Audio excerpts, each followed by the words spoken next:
Hello cricket lovers, the wait is finally over. We gladly welcome you to the second season of Juicy Full Toss. I am your host NanadaKishore.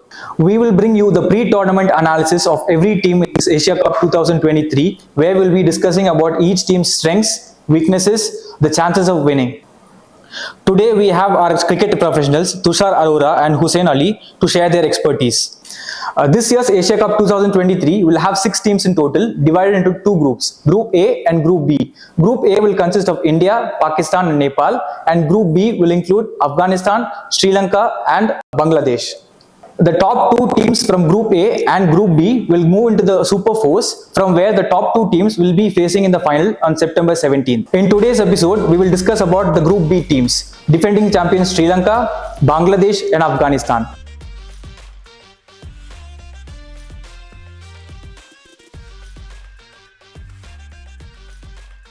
So now let's turn towards our experts, Tushar, Arora and Hussain Ali. Sri Lanka, considering the Asia Cup has been hosted in Sri Lanka, do you think the home conditions will be favorable for Sri Lankan team to defend their title? Yeah, basically Sri Lanka has a quite heavy chances to win the Asia Cup because they have an advantage to playing on their home soil, and basically as a cricketer point of view, if we go for playing any tournaments away from our home, there's little pressure amongst what will be the pitch conditions, how will our team respond and all. So it's basically quite tough. What's your opinion on this, Mr. Hussain? Yeah, see, Sri Lanka, they of course they have the home advantage. They'll have more of the fans supporting them. But the key factor is that there will be a change in format. The last time Sri Lanka won the Asia Cup, it was T20 format. Now it's going to be a 50-over format, which is different. T20 is more of a fast-paced, whereas 50-over is slow-paced, and where you have to think, where you have to be mentally strong. So it's going to be interesting to see what Sri Lanka will offer. So Tushar, do you think the change in format will actually affect Sri Lanka's chances of winning this tournament? Basically, it will not affect too much because they all are international players, and if you are international players, your mindset is really strong. You can easily adapt to T20 format to ODI or ODI format to Test. It doesn't matter anything from my point of view. But I seem to have a different opinion on this, because if we consider Surya Kumar Yadav's numbers for India, his T20 numbers is exceptional. Yes. But when we go into his ODI numbers, he actually averages around 24 yes. Because of the change of format. So do you think this will also play a factor in Sri Lankan team? Basically, T20 format is quite small, and Surya Kumar Yadav just play at 1 or 2 downs in T20 when Virat Kohli is not there. But one-day format, India management has not basically used Surya Kumar Yadav well, because like recently Indian management just called ki Surya Kumar Yadav will be playing at number 6 in ODI. That will be suitable for Surya Kumar Yadav. There will be less number of overs. He can easily play in the finishing line. But won't this affect the Sri Lankan teams? Not everyone can mentally adapt from one format to another, right? But if you just go through, they are playing on the home soil. Currently, they are playing Sri Lankan Premier League. Like if I am playing on my home soil, I have a experience of 50 matches, and other team is coming at they are playing around 6 to 7 matches to 50 and 7. It's quite different ratio, no? So you can easily adapt these things. Do you agree with this point, Mr. Hussain? I agree where he says that international cricketers should have the mindset of adapting from T20 to ODI, but we have to also see the other teams. It's not only about Sri Lanka, it's also about the other teams where Afghanistan, if you see, they have lost the T20 series against Bangladesh, but they have beaten Bangladesh in the ODI series. So I think there will be a little bit of difference and little bit of that X factor in that Afghanistan team. So what are your thoughts on Sri Lanka's pitch conditions? Yeah, Sri Lanka's pitch condition mostly favorable to spinners, and Sri Lankan cricket has most of the all-rounders and spinning all-rounders, and one of the specialist spinners, Hasaranga and Theekshana. One more is there is like a batting all-rounder, but he really bowls well, Dhananjay De Silva. So they are quite pretty much good team. What's your thoughts on this? Yeah, it is more favorable for spinners, as he said. So it's going to be interesting, because I think players especially like Rashid Khan and Mujibur Rahman, they're going to be licking their lips when they ball on those pitches. Even of course the Sri Lankan players such as Hasaranga and Theekshana. Theekshana is a player to watch out for. He's been performing well in the ODI matches where Sri Lanka played. So Afghanistan and Bangladesh, the two teams which are grouped with Sri Lanka, the defending champions, they have some quality spinners in their lineup. So do you think that will affect Sri Lanka's chances of progressing to the Super Force? Yeah, like Afghanistan team has really good spinners like Mujib, Rashid Khan and Mohammad Nabi. But still I can say like Hasaranga's dot percentage is really good. Like Hasaranga's wicket taking ability is really good and Thikshana's dot percentage is really good. They can easily put pressure on other teams easily. Considering the spin-friendly pitches in Sri Lanka, who do you think will be the key players for each team in terms of batting as well as bowling? For Sri Lanka, I can say Pathun Nisanka will be opening the innings for Sri Lanka. He will be good for it. And Hasaranga, Thikshana and one more Dhananjay De Silva. He will be a proper player for the upcoming. What about the Afghanistan team? For Afghanistan team, Rahmanullah Gurbaz, he's also an upcoming talent. He's been performing well. He scored 145 runs against Bangladesh, if I'm not wrong. And also another player to watch out for in the Afghanistan team is Fazallah Farooqi. He has picked up player of the series against Bangladesh in the ODI series. And even Mohammad Nabi, he's also got a lot of experience along with Rashid Khan. They've both played a good number of matches with good experience, so they also have to perform to see where Afghanistan is And going. basically, I want to add one more player, Ibrahim Zadran. He has played around 14 matches, 14 ODI matches, and still he has averages around 62. But I can say there's a little. I can correct Hussain, like Rahmatullah Gurbaz. ODI stats is like if you just forget the 145, he has not scored a good innings. He has not played any good innings for Afghanistan in ODI format. Yeah, that's my point as well, because Rahmanullah Gurbaz is being judged based on his IPL performances. Yeah. But is he the same player when playing for Afghanistan in ODI cricket? That's my question. So what do you think, Hussain? He has to be consistent, but I haven't seen much consistency as well. But when I've seen his matches, his technique, the way he hits the ball, it's like pretty good. But the mistakes he makes are the reason. Of course, it's his mistakes. That's why he gets out. So if he can find consistency and if he makes less mistakes, I think he can be a top player, top quality player. Talking about key players, we haven't talked about Bangladesh team. Let's start with Shakib Al Hasan. He is probably one of the best all-rounders in the world. Like he has a lot of experience, played lots and lots of games for Bangladesh. He's gonna be the backbone of the Bangladesh team. And even you've got other players like Mushfiqur Rahim. He's also technically really good and really sound. And even Mustafizur Rahman is also there, but he's not in the form he was, long back. But if he can regain his form, I think he can add a lot of value to this Bangladesh team. Bangladesh is a team which is known for its inconsistencies. Do you really think Bangladesh can put up a fight against Afghanistan and Sri Lanka, especially in these conditions? Yeah, because if I just say Bangladesh home conditions are pretty much same as like Sri Lanka. Like Bangladesh, if they can bowl out at 150, still they can defend at 150 score because their spinners are really good. And how do you think Bangladesh would play under Shakib Al Hasan? Because he took over the captaincy of Bangladesh in Test and T20 format last year. But he has taken over the captaincy for ODI just before this Asia Cup because of Tamim Iqbal's injury, who's also a big miss. So he's coming back to the ODI captaincy stint after 2017. So will this play a role in Bangladesh's chances? Yeah, basically like this will be the World Cup year and mostly from my point of view, this will be last Shakib Al Hasan World Cup. So basically, most of the team's management have gone with a much more experienced captains. That's why Shakib Al Hasan has been renamed as the captain of Bangladesh now. If we talk about Shakib Al Hasan, we can never forget about his all-round abilities. So which team do you think has the strongest all-round core among the Group B teams? Afghanistan also have really good all-rounders. You can see Mohammad Nabi, he's also really good. And don't forget, Rashid Khan can even bat also. Rashid Khan has got a good bat. And who can forget Rashid Khan's 10 sixes against Mumbai in the IPL? Yeah, so he definitely has the ability to bat. So we have to see if he can bring that type of form in an ODI format. And for Sri Lanka, they also have many all-rounders, but can they bring the same quality in both bowling and batting is what we have to see. Yeah, so coming to the team balance. On paper, which team do you think has the perfect balance going into the Asia Cup? From my point of view, Sri Lankan team has a perfect balance. Like they have they have four proper all-rounders, two proper openers like Pathun Nissanka and Dimut Karnaratne are also in the squad after that good successful test series.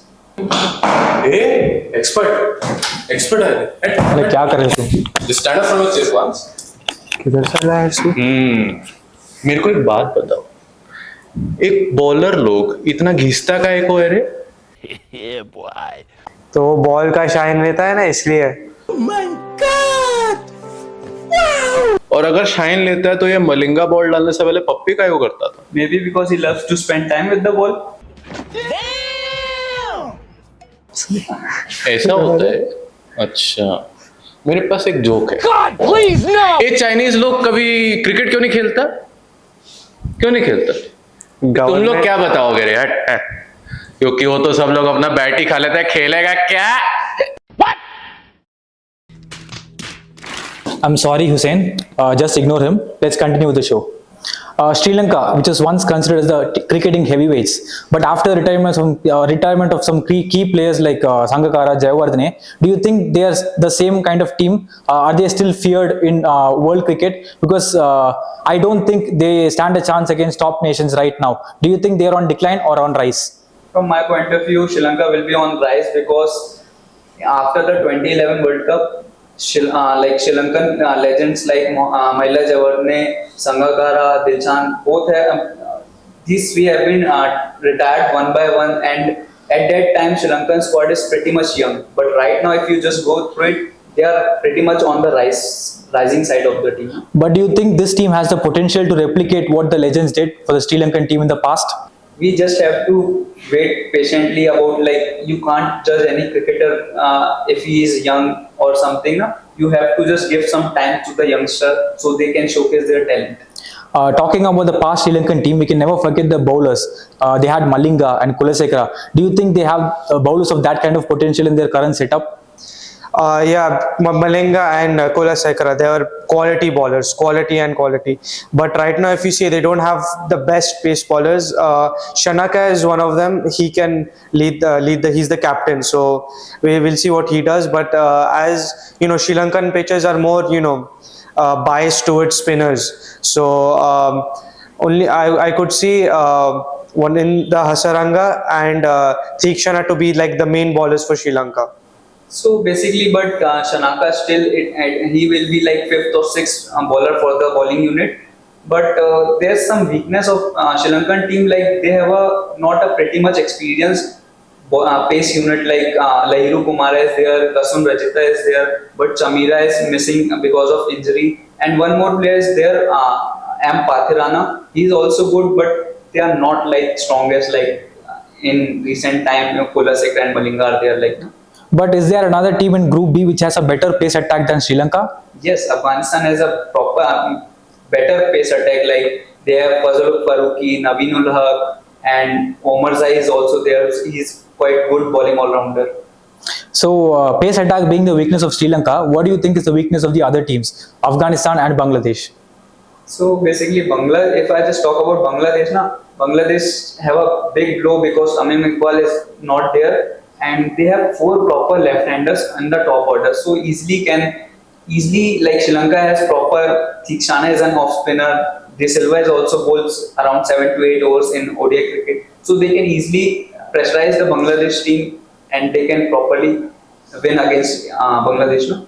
What's your thoughts on this? Hussain? Yeah, I would also say the same thing because having more left-handers mean that it makes the job easier for Sri Lanka using the off-spin. And but for Bangladesh, they would need to rely on Shakib Al Hasan if they want to score high runs. So how do you think will the teams tackle their weaknesses? What do they have to do to overcome their weaknesses? Where do the strength lie? Like Sri Lanka can overcome their weakness by bowling more, by playing more all-rounders in their team. Like they can go with one less pace unit and they can rely on more all-rounders and bowling all-rounders. But we shouldn't forget the fact that there are 4 matches being played in Pakistan. Yes. So what do you think about the Pakistan pitch conditions? Yeah, Pakistan pitch conditions pretty much like batting units. पूरा एक तरह से पूरा road track होता है कि like you can score heavy runs in this. So basically, like Afghanistan have Ibrahim Zadran, Gurbaz is also there. They can easily play very well in these conditions. So which two teams do you think will qualify from this group to the Super Fours? It's really hard to say. Cricket is a game you can never predict. So Group B has really even teams. You can't really say which one's gonna qualify and which one's gonna go out. So it's gonna be really difficult. But if I had to say on paper, I would definitely say Afghanistan would be one of them. They have a really young team which has good potential. Like Fazallah Farooqi, he got player of the series against Bangladesh. So Afghanistan would definitely, I think they're going to be the underdogs, and I think Sri Lanka will also qualify because they are the hosts, they have the home advantage, and for sadly I think Bangladesh might go out because of the fact that they have four left-handers in their team. So do you agree with him? Yeah, because like Bangladesh batting order is not so experienced. Like Mohammad Naeem is there, Shanto is there. They are really good. But as compared to other teams like Afghanistan and Sri Lanka, they have Kusal Mendes, Shanaka, Hasaranga who can easily bat, and Afghanistan have their captain Hazmatullah Shahidi, Gurbaz, Ibrahim Zadran. They are pretty much stronger than Bangladesh. So what would be your combined playing 11 for the Group B teams? This would be very difficult. Group B has a lot of quality players, so it would be really difficult. But if I had to really say a combined 11 in the opening, I would go Rahmanullah Gurbaz and Dimut Karunaratne. I've picked Gurbaz over Zardan because I see more potential in Gurbaz compared to Ibrahim Zardan. Don't get me wrong, I probably if you look at the numbers, Zardan has performed much better than Gurbaz, but I just see more potential in Rahmanullah Gurbaz. If he can find consistency, I think he'll be a world class player for Afghanistan. So one down I've gone for Shakib Al Hasan, one of the best all-rounders in the world. I couldn't forget him. Two down I've gone for Mushfiqur Rahim, another really good technical batsman and a good wicket keeper as well. Third down I went for Mohammad Nabi, another very experienced player for Afghanistan, good all-rounder and a good spinner as well. Fourth down I've gone for Sri Lankan skipper Shanaka. He's also a really good batting all-rounder. He can add more batting value to their team. Fifth down, I've gone for Hasaranga. He's also a really good spinner, will help him. He's going to be playing on Sri Lankan soil, so he's going to have an advantage. And I've gone more for a spin-based team rather than fast bowling because Sri Lankan pitches support more of spinners. And then for sixth down, I went Rashid Khan, probably one of the best bowlers in the tournament. And I would predict he's going to be the top wicket taker. He's a really good bowler. And then for seventh down, I went for one of the players to watch out for, Theekshana. He's been performing well in the ODI matches. So I went for him. Eighth down, I've gone for Fazallah Farooqi, player of the series against Bangladesh. And he's also one of the best fast bowlers for Pakistan. And then for last, I went for Mujibur Rahman, another quality spinner alongside Rashid Khan. I would pretty much go with your same combined 11 except for one change. I don't think I can keep someone like Ibrahim Zardan out of the playing 11 just for Rahmanullah Gurbaz. I can understand your point that you go for potential, but the numbers speak for itself. He's been consistently performing for Afghanistan over the past couple of seasons and he has an average of 62. So you just can't keep someone like Ibrahim Zardan out of the playing 11. So what would be your combined 11, Tushar? So basically for my best 11 for Group B, I would like to go with opening players like Pathum Nissanka and Ibrahim Zadran क्योंकि ये proper game 50 overs का है, so we have to be patient for this. Like Gurbaz is also a good player, but we have to take this as a patient point of view. And for one down, I will go with Shakib Al Hasan, and for number 4, it would be Dhananjay De Silva, and number 5, it will be my wicket keeper M Rahim, and for number 6, I will go with D Shanaka. Number 7, I can go with all-rounder Hasaranga, and number 8 will be like Mehdi Hasan Miraj. He is really a talented bowling all-rounder. And after that, I can easily go with Rashid Khan, Theekshana, and my last player will be Fazaluk Farooqi. That's a wonderful choice. That's it for today's episode. So what's your opinion on their combined 11s? If you feel your combined 11 can top theirs, then please share your combined 11 on the comment section.